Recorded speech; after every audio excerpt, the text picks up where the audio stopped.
এই মুহূর্তে আমরা দেখাবো কসবার ঘটনার প্রতিবাদে মিছিলে শুভেন্দু অধিকারী। রাসবিহারী থেকে মিছিল,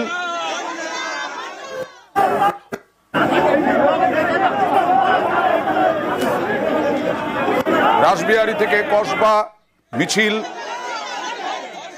শুভেন্দু অধিকারী মিছিলে এই মুহূর্তে আপনারা দেখছেন।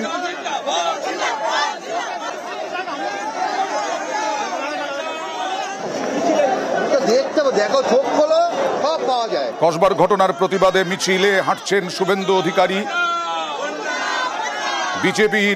বিজেপি মিছিল, বিজেপি যুব মোর্চার মিছিলে শুভেন্দু অধিকারী।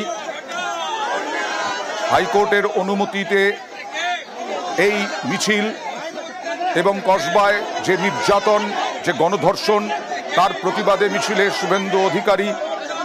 ইতিমধ্যেই তিনজনকে গ্রেফতার করা হয়েছে, চারজনকে গ্রেফতার করা হয়েছে। তিনজনের বিরুদ্ধে কড়া তদন্ত চলছে বলে জানা যাচ্ছে। পুলিশের পক্ষ থেকে সিট গঠন করা হয়েছে। এছাড়াও গোয়েন্দা বিভাগও তদন্ত শুরু করেছে। বিজেপি যুব মোর্চার মিছিলে এই মুহূর্তে শুভেন্দু অধিকারী। কসবার ঘটনার বিভিন্ন স্তর থেকে নিন্দা হচ্ছে। আর রাসবিহারী থেকে কসবা পর্যন্ত মিছিল বিজেপি যুব মোর্চার। সেই বিজেপি যুব মোর্চার মিছিলে শুভেন্দু অধিকারী হাঁটছেন।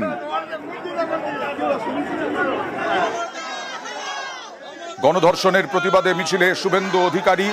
আর এই মিছিলে শুভেন্দু অধিকারী কসবা পর্যন্ত হাঁটবেন। গতকালই হাইকোর্ট অনুমতি দেয় এই মিছিলের।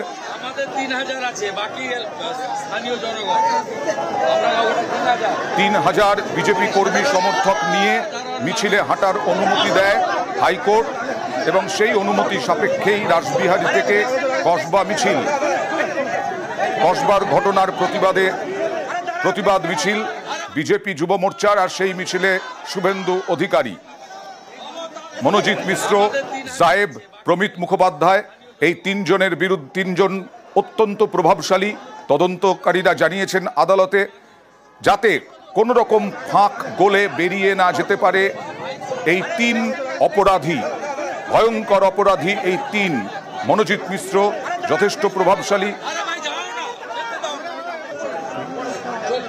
কথা বলবো প্রতিনিধি পারাদীপের সঙ্গে। পারাদীপ, গতকালই অনুমতি দিয়েছিল হাইকোর্ট, আজকে যুব মোর্চার মিছিলে শুভেন্দু অধিকারী।